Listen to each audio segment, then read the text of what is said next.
Ears open, because what I'm about to tell you isn't another list of feel-good habits. It's a quiet truth most people avoid. Sometimes the very things you call self-care are the reasons you still feel empty. You light candles, you take breaks, you meditate, yet the noise inside your head doesn't stop, does it? You rest, but you wake up tired. You say you're working on yourself, but it feels more like managing yourself. Deep down, you know something about this version of healing feels off, like you're performing calm instead of feeling it. This video is about those hidden mistakes, the 5 gentle traps that look like care but drain your spirit. Because real self-care isn't a task, a ritual, or a mood board. It's not what you show the world, it's how you sit with the parts of you the world never sees. Before we dive in, breathe. If these words find you in a heavy moment, stay. And if something touches you, subscribe. Not for numbers, but to stay connected to this kind of honesty. Leave a comment if a line feels like yours. That's how quiet souls recognize each other. So let's look deeper, beyond the routines, beyond the hashtags. Because maybe the reason your healing feels incomplete is that you've been doing it from the same restless place that made you need healing in the first place. Let's begin with the first mistake, and perhaps the hardest one to see, mistaking escape for healing. Mistaking escape for healing.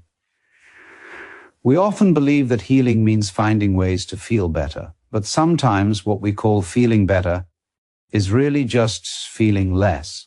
You turn off your phone, light a candle, meditate, or take a long bath, and for a while the weight in your chest fades. It feels like peace. Yet, after a few hours or a few days, the noise returns. The same thoughts, the same ache, the same quiet restlessness. You start wondering why calm never seems to last. Because what you practiced wasn't peace. It was pause. Escape can be deceptive. It can look like rest, but it's avoidance. It can sound like silence, but it's suppression. It can even feel like control, but it's fear pretending to be discipline. True healing doesn't happen when you run from the storm. It begins when you allow the rain to touch you. We've been taught that relief is the same as recovery, that if we distract ourselves long enough, the pain will fade. But emotional pain doesn't vanish when ignored. It waits, patient, unhealed, beneath the surface. It shows up in tension, in overthinking, in sudden waves of sadness that seem to appear out of nowhere. So we escape. We keep ourselves busy. We overwork, overplan, overscroll. We escape through wellness, affirmations said through gritted teeth, meditations done just to silence the mind, gratitude lists used as shields against guilt. Even spirituality becomes an escape sometimes, when we use it to rise above our pain instead of walking through it. But have you ever noticed how afraid we are of simply sitting with ourselves? No screens, no noise, just the sound of our own mind. We call it recharging, but most of us are just avoiding the questions that cut too deep, the memories we haven't made peace with, the loneliness that hums beneath the surface of our calm. The moment we stop running, the pain gets louder, and that's why most people never stay long enough to hear what it's saying. But pain, when listened to, starts to soften. Because pain doesn't want control, it wants presence. Imagine every emotion as a child tugging on your sleeve. When you ignore them, they scream. But when you kneel down and listen, they stop crying. They just wanted to be seen. That's what real self-care is, not escape, not distraction, presence. The willingness to feel what you feel, even when it's uncomfortable. Because the feelings you keep avoiding are the ones holding the keys to your peace. When you finally stop running, something shifts. At first, everything feels heavier. The emotions you buried rise to the surface, your thoughts grow louder, the silence feels cruel. But stay, because what you're feeling isn't danger, it's detox. It's your mind releasing the things you never gave it time to heal. The calm you've been searching for isn't hiding in distraction. It's waiting in honesty. It's the kind of calm that doesn't disappear when life gets loud again. It stays quietly, like a deep breath that never leaves you. Healing isn't about feeling good all the time. It's about becoming good at feeling. Because when you can sit inside your discomfort and still know you are safe, that's peace. That's what self-care is meant to lead you back to. Not comfort, but connection. Mistake 2, over-control. Trying to manage every emotion after years of running, many of us swing to the opposite extreme, control. We think, if I can just manage my mind, I'll finally be free. So we analyze every thought, measure every reaction, and practice awareness until it becomes obsession. We call it emotional intelligence, but deep down it's still fear. Fear of losing ourselves, fear of being hurt, fear of the unknown within. Control feels safe. It makes you believe that as long as you can name every emotion and regulate every response, life can't touch you. But there's a difference between peace and performance. Control builds the illusion of peace. It looks calm on the surface, but underneath, it's tension held too long. You can't clench your way into serenity. The more you try to manage every feeling, the more distant you become from the rawness of being human. You stop crying because it feels unproductive. You suppress anger because it seems low vibration. You silence sadness because it doesn't fit the image of someone spiritually aligned. But peace isn't the absence of chaos. It's the trust that you can survive it. Your emotions are not enemies to be tamed. They're messengers. Anxiety doesn't mean you're broken. It means something inside you longs. Or safety. Anger isn't a failure of compassion. It's a boundary asking to be honored. Sadness isn't weakness. It's love showing where it once lived. When you try to manage them all, you miss their messages because emotions are like rivers. They need to move. When you dam them with control, pressure builds until something cracks. And that's why people who appear the most composed often collapse the hardest. Not because they are weak, but because they've carried too much calm for too long. There's a softer strength in surrender. The kind that whispers, I don't need to fix this feeling, I just need to feel it. When you stop controlling, your emotions start to move again. They find their rhythm, like waves rising and falling. Try this. The next time you feel overwhelmed, don't ask, how do I stop this? Ask, what is this showing me? Because every emotion is a conversation. And when you stop interrupting, you start understanding. Peace isn't a product of discipline. It's a result of trust. Trust that you can handle your inner storms. Trust that every emotion will pass when given space. Trust that your worth isn't measured by how calm you look, but by how honestly you live. You don't need to master your emotions. You need to meet them, sit with them, listen, learn, and then let them go. Gently, without forcing, without fear. When you stop controlling yourself, you begin to feel life again, not as something to survive, but as something to experience. You laugh easier, you cry deeper, you feel more alive. And that's what true healing feels like, not perfection, but presence. This continues seamlessly, from mistake first, keeping your reflective Alan Watts-like tone tuned for a 40-minute narration. Mistake second, over-control. Trying to manage every emotion, there comes a point in everyone's healing journey where self-awareness turns into surveillance. You start observing yourself so closely that it feels like living under your own microscope.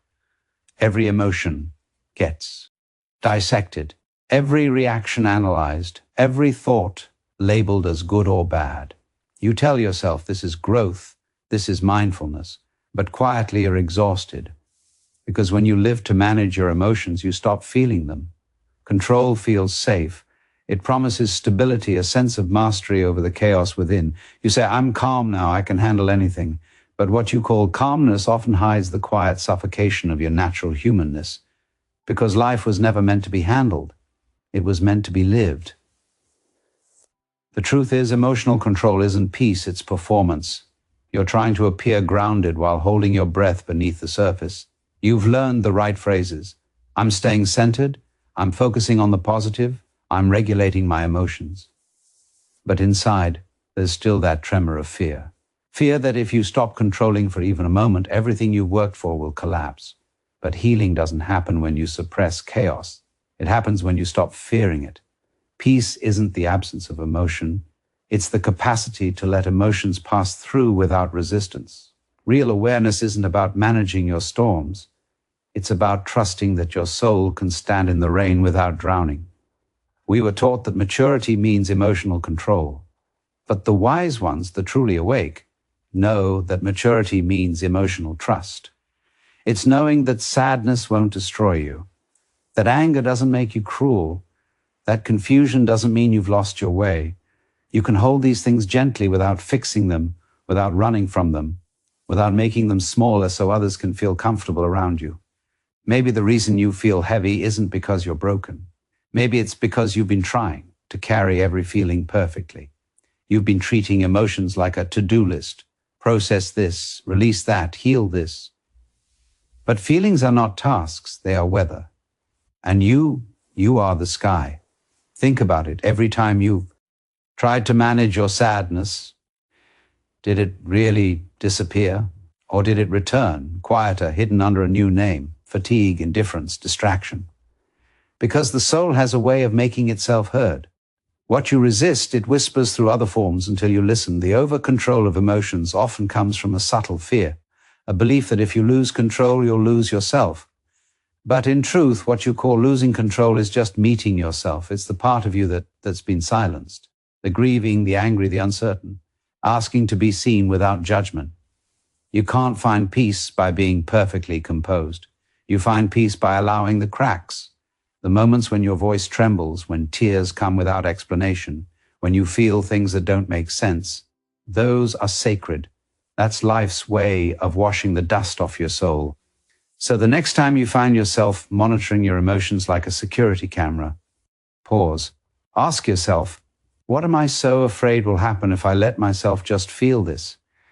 Usually the answer is simple. I'm afraid it will last forever. But emotions are waves. They never last forever. They rise, peak, dissolve. Only your resistance makes them stay longer. When you stop trying to manage your emotions, something shifts.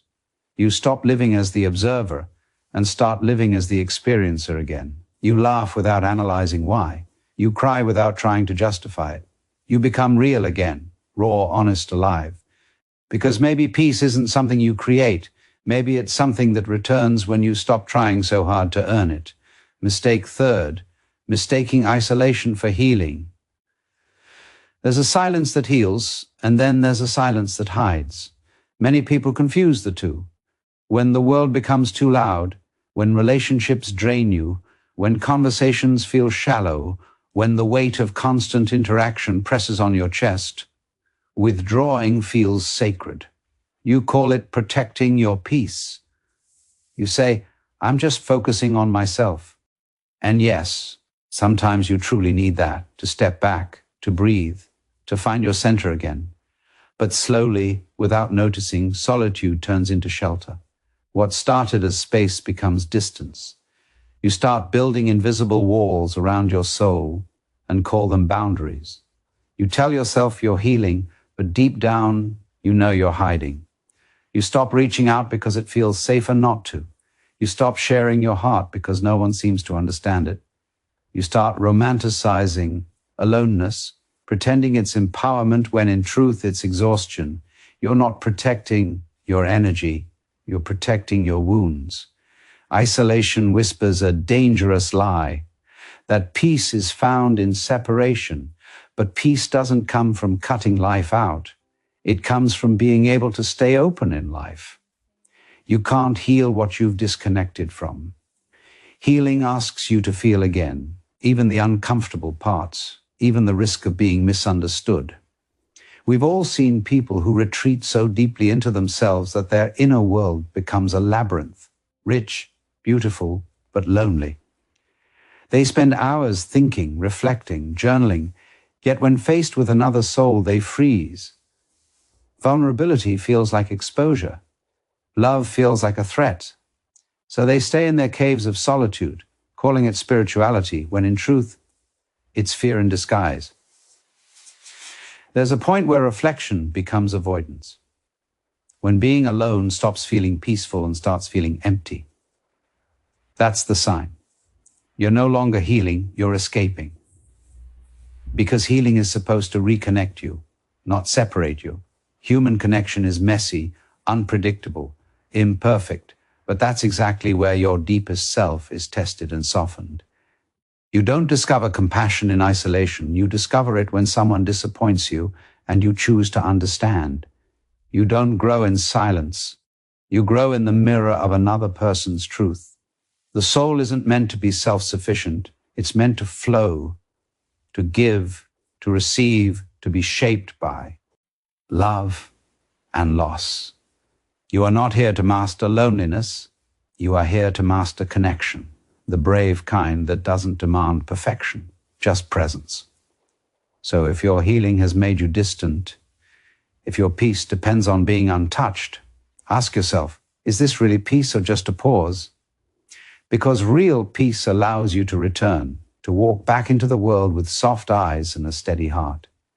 There's beauty in solitude, yes, but don't let it become your only home. Even monks come down from the mountain.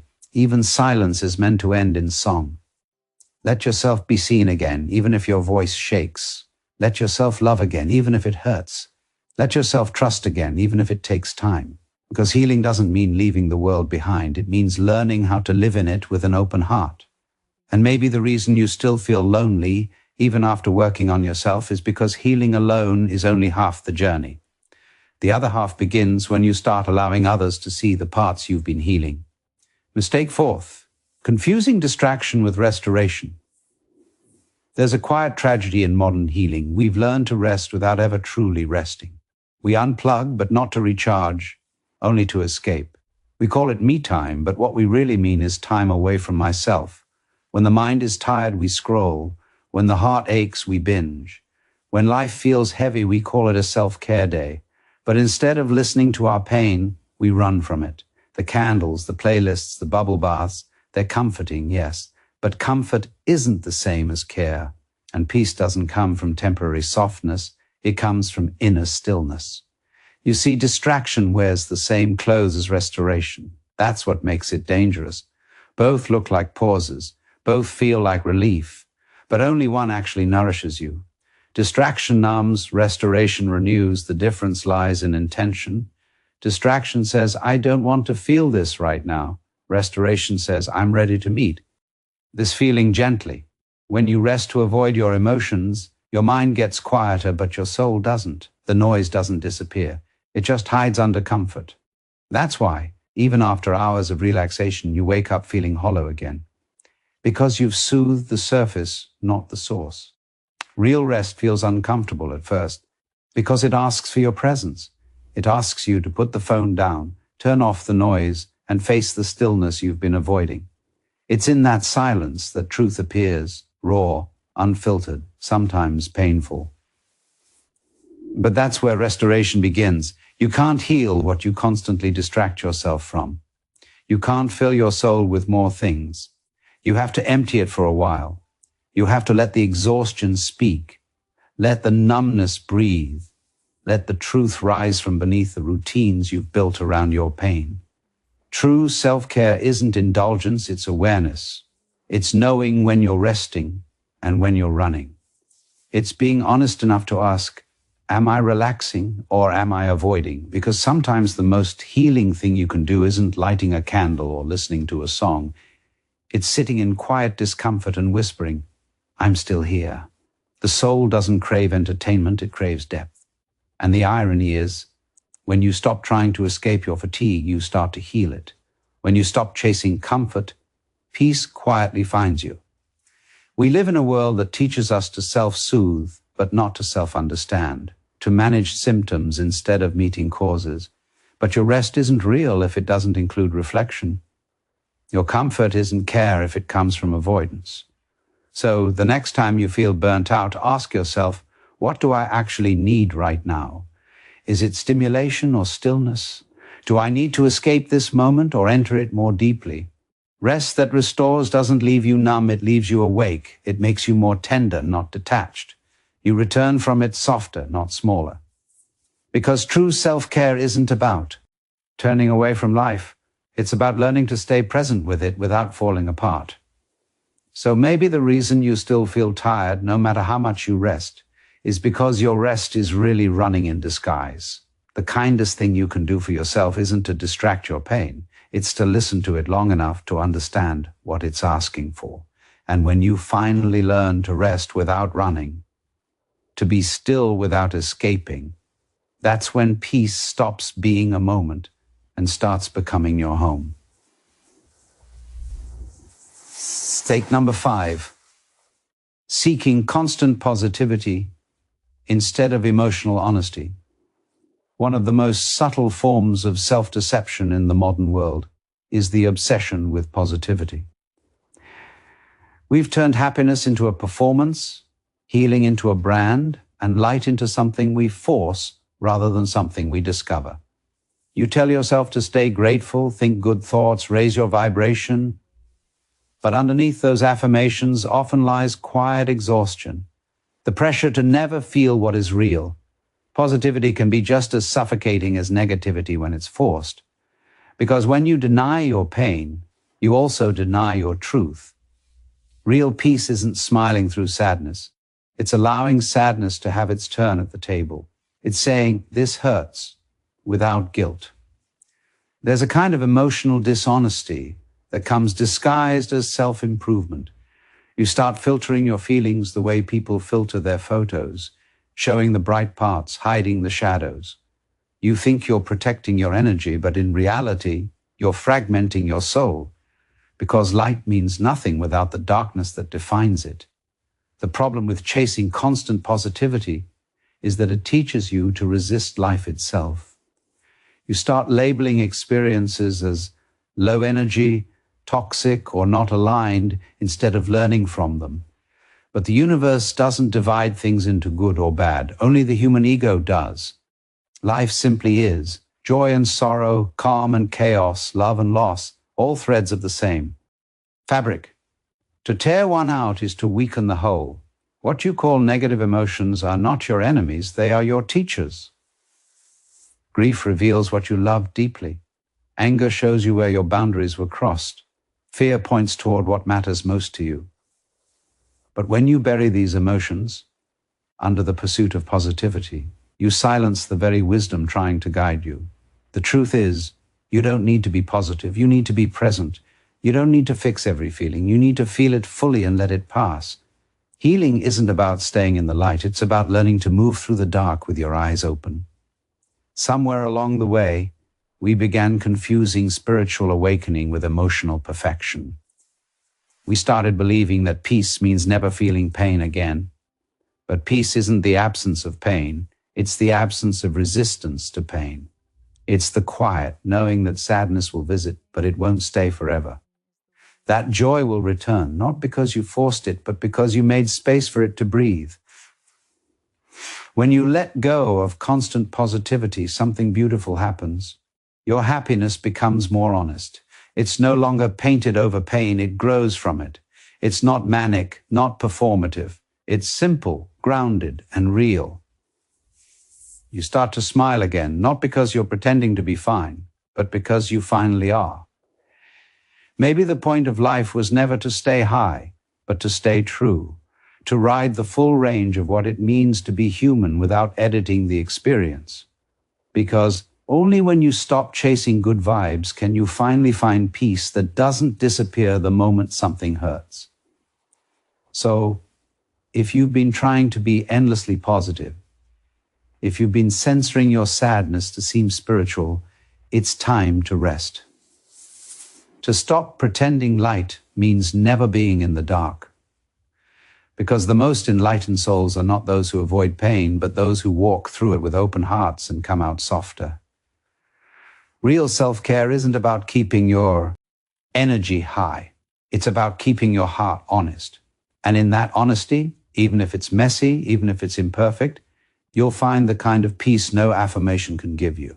So, now that we've walked through these quiet mistakes, the escapes we called healing, the control we mistook for calm, the solitude that became hiding, the distractions we dressed as rest, and the forced smiles we confused with peace, what remains? What remains is you, the real you, the one underneath the routines, the affirmations, the endless self-improvement, the one who isn't trying to be anything today, just breathing, just being.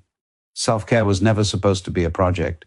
It was supposed to be a return to the simple truth that you are already enough, even when you are tired, even when you are unsure, even when nothing in your life feels aligned. Because real care isn't about making yourself better. It's about meeting yourself deeper. It's not about fixing the cracks, but sitting beside them until they stop hurting. It's not about running away from who you were, but learning to hold every version of yourself with gentleness. You don't have to be constantly improving to be worthy of rest. You don't need to be endlessly positive to deserve love. You don't have to have healed everything to feel peace right now. Healing is not a destination. It's a slow softening into honesty. It's the art of letting life touch you again without fear that it will break you. For so long, you've believed that peace was something to chase, that it lived in routines, in habits, in the next version of yourself. But peace was never running away from you. It was waiting quietly behind your need to control, your fear of feeling, your obsession with doing the right things. You don't find peace by adding more. You find it by subtracting what isn't real, the overthinking, the comparisons, the expectations, the pressure to always be calm, wise, or strong. Sometimes peace begins the moment you say, I don't need to keep pretending I'm okay. And maybe in that moment, something inside you exhales for the first time in years, because the self you've been trying to fix was never broken, just tired of pretending. So tonight, or whenever your heart feels heavy, don't reach for another distraction. Don't try to fix the feeling or silence the noise. Just sit. Let the noise hum softly in the background. Let your thoughts unravel without judgment. Let yourself exist, unedited, unfiltered, unhealed if you must, and see what happens when you stop trying to manage the moment. What you'll find is surprising. The storm begins to settle on its own. The emotions that felt unbearable become waves you can breathe through. The confusion that felt endless begins to make quiet sense. Because when you stop running, life finally catches up to you and holds you. This is self-care, not a ritual, not a rule, not a product, just presence. Being there for yourself the way you've always been there for everyone else. Without conditions, without achievement, without the pressure to be better. Real self-care is remembering that you are human before you are anything else. It's not about building a stronger version of you. It's about creating a gentler relationship with yourself. It's realizing that the goal isn't to be perfect at peace. It's to be peaceful with your imperfections. And the more you live this way, the more you'll notice your healing doesn't come in grand breakthroughs or perfectly worded insights. It comes quietly in ordinary moments. In the way your shoulders drop at sunset, in the way you no longer rush to fill silence, in the way you finally let tears fall without apology. That's how peace finds you. Not through control, not through pretending, but through allowing. So as you finish this reflection, take a breath. Let go of the urge to apply what you just learned. Just feel the stillness that's already here, the calm that isn't something you earned, but something you've always carried. And maybe tonight, when you sit with yourself, you'll realize you were never failing at self-care. You were simply learning that care is not what you do for yourself. It's how gently you allow yourself to be.